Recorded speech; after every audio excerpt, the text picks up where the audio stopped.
My name is Nora Naranjo Morse, and I come from New Mexico.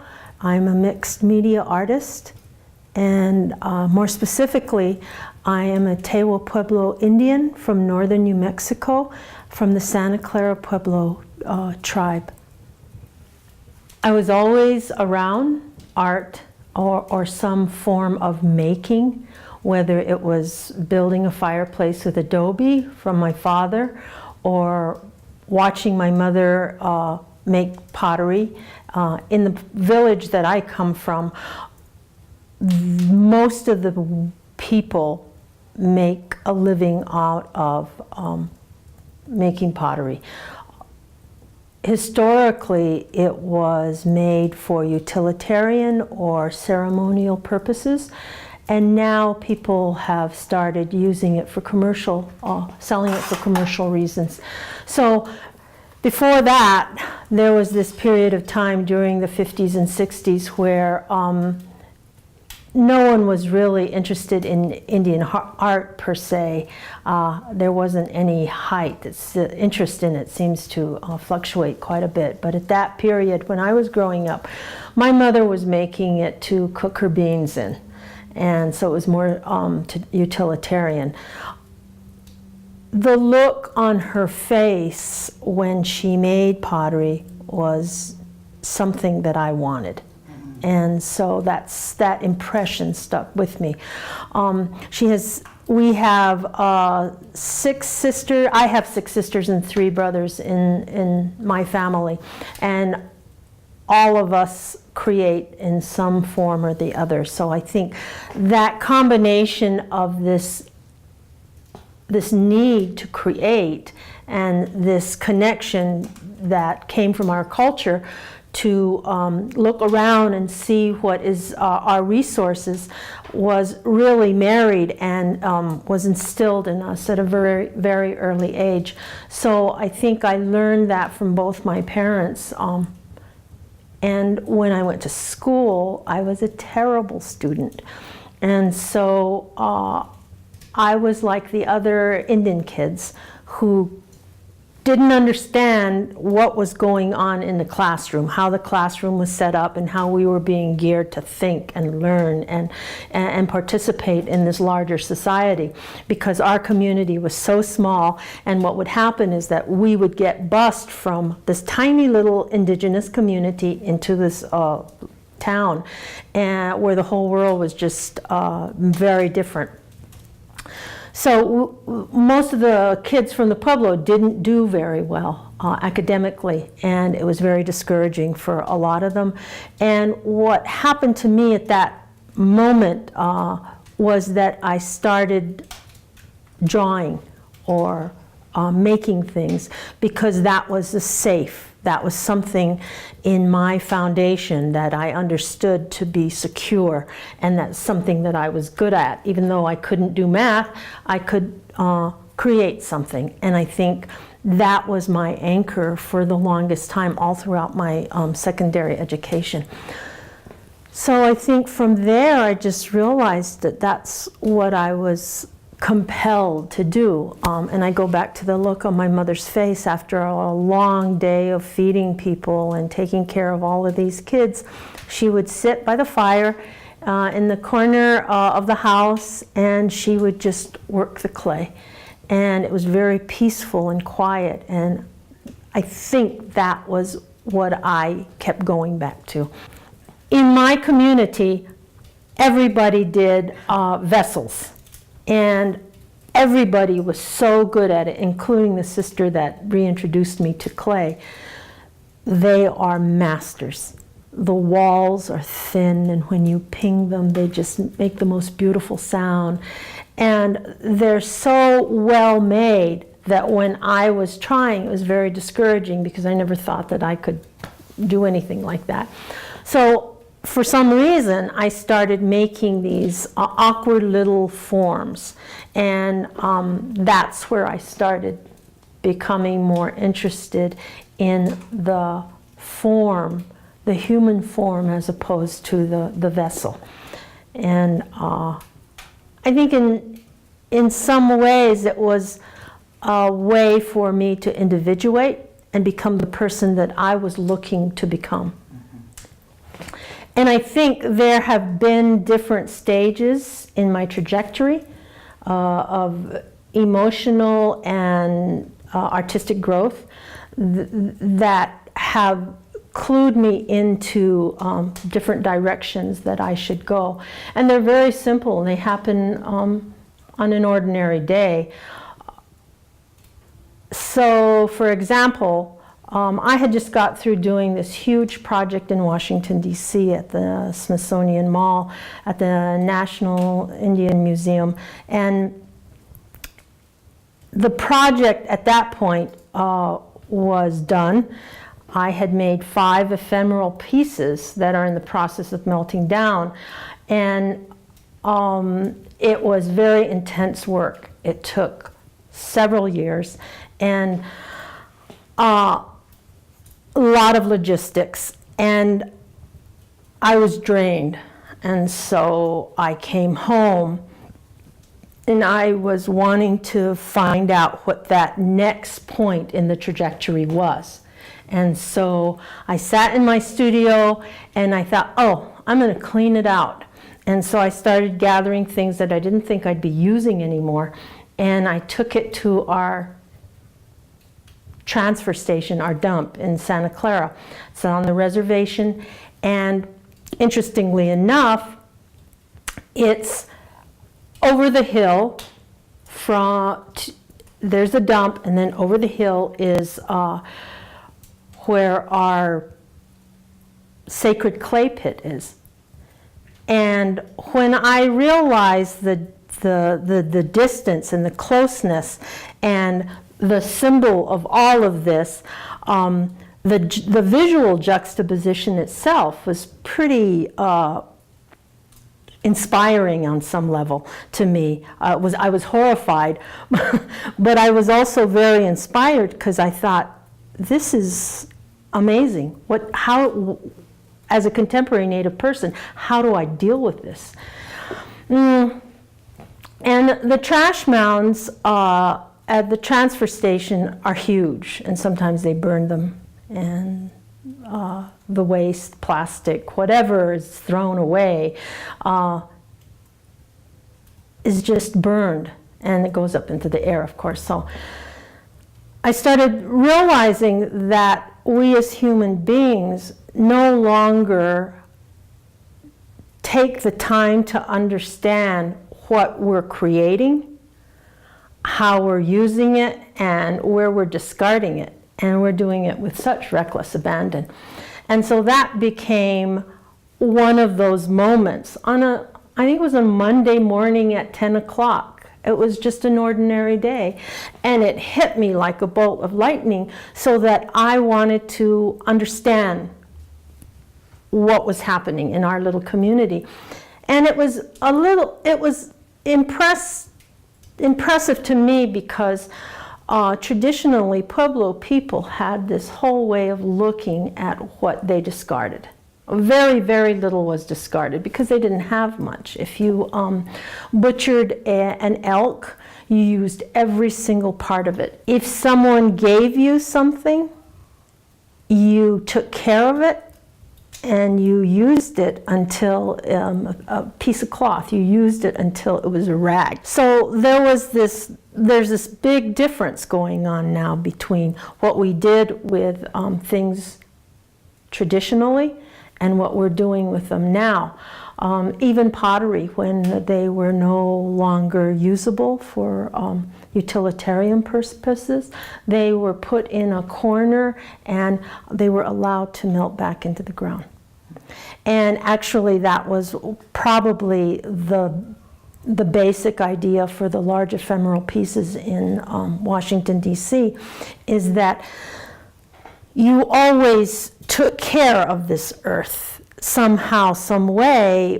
You used it, but you also were very respectful of it. And so when it was, like in the case of the pottery, if you no longer used it, then you put it aside and it just melted back. And again, it was then, I guess, reconstituted at some later point. So the decisions of having a dump and then very close to the clay pit, I don't know who made that decision, but that was intriguing enough for me to build a whole exhibit from that. So what I would ended up doing was going back to the dump every week or so and just looking around at what people discarded and picking it up, bringing it home, washing it off, and I started making things, sculptures out of wire and plastic things, thread that was thrown away, yarn that was thrown away. Whatever was interesting to me, I would gather. And I started building these large sculptures with these old planters, you know, tomato planters. And I started stacking them on top of one another. And then with the yarn and the old tape I found, I started wrapping these planters. And they were very kinetic. They were just so wonderfully kinetic because I think I made about 4 or 5 of them. And when you touched them or when the wind came through the windows and hit these sculptures, they would just move in such a beautiful way. And sometimes, if I was lucky, they'd all move together. And then if there was a big gust of wind, they'd just fall over. And I thought, wait a minute, I have to figure out how to keep them stable. And then I remembered the clay pit. And so I started making these stabilizers out of clay. That's very important for me to emphasize. They had become stabilizers. They were my anchors for these pieces. So I put them on the bottom of each of these pieces, and then it was like magic because I realized, oh, I'm gathering these resources like we did traditionally and used everything we possibly could to make things, to build things, to create things. And it was one of those defining moments for me that was like a signpost. This is what you should be doing. So I continue to do that at this point. We are going to be there from August to the end of September, and our particular exhibition is called Monuments, as opposed to all the monuments in DC. And what we've been asked, and in this case, the Monuments has 5 artists. And I should say that the reason why it's called 5 by 5 is because there are 5 curators who select 5 artists or artist teams. So in this case, I'm one of the artists. My daughter and I are in a team together. And she's the other artist, our niece Rose Simpson, was unable to do it. And so what we'll be doing in this open lot in a community that has both lower middle class working people and sort of the hip young people in the community that have jobs in the government. The whole area has become sort of gentrified, which is really interesting to me because I've never seen this before, where close to the road there are all these nice high-rises and stores and Starbucks, and in the back there are the housing projects. In the center of all of this, there are 2 open lots, and that's where Monuments, our exhibit, will be held. Our particular project is called Work. And every day, my daughter and I and other volunteers will come to this open lot dressed in different attire. One day will be doctors, the next day will be businessmen. We'll just assume the working class. We'll represent a cross-section of the working class. And we'll dig the earth, make mounds, create channels. Again, the whole idea is the process. And we'll be there during peak traffic time, and so that people get a good look at us. And as I'm recalling the site now, there are large office buildings where people can look down and see what we're doing. And I think there'll be a lot of interest. And as I was telling you, I'm especially happy that this is happening in Washington, D.C. Maybe I am particularly sensitive to the disregard to minority, the disregard to working poor. And I think this is going to make a perfect statement about bringing issue to that, and in a very understated, very curious way that I think people will find interesting, and they'll hopefully ask questions.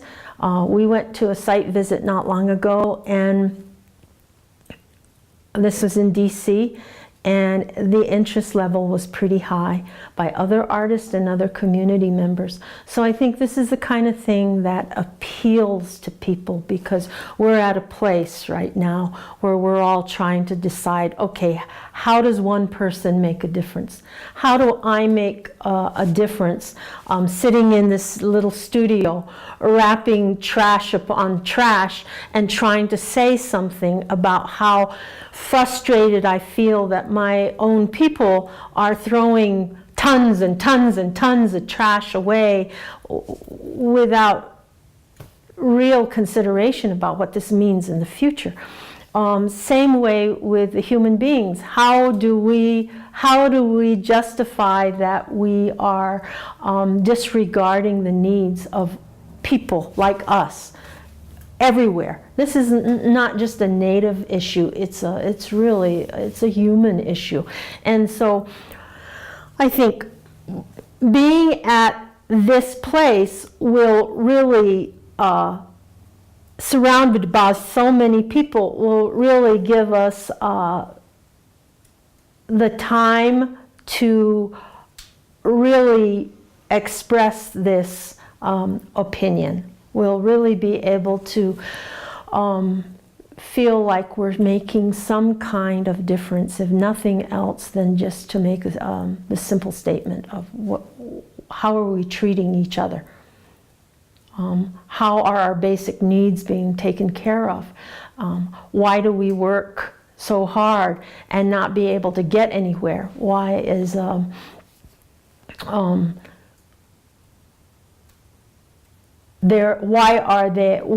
there such an inequity among people? And so I don't know, but I really think that artists have a unique responsibility to look at things differently and processing very differently. And then through that processing, there's an articulation, whether it's tangible, whether it's a performance installation like we're doing in Washington, D.C., to look at things in a creative way that may have some really interesting answers. Now, I don't know, I'm getting back to the recycling trash art I've been doing.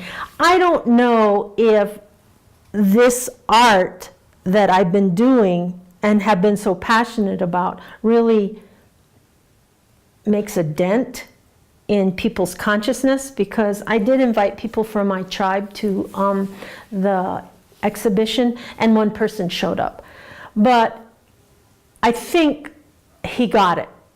And I think if it's just one person even, then I think that's great.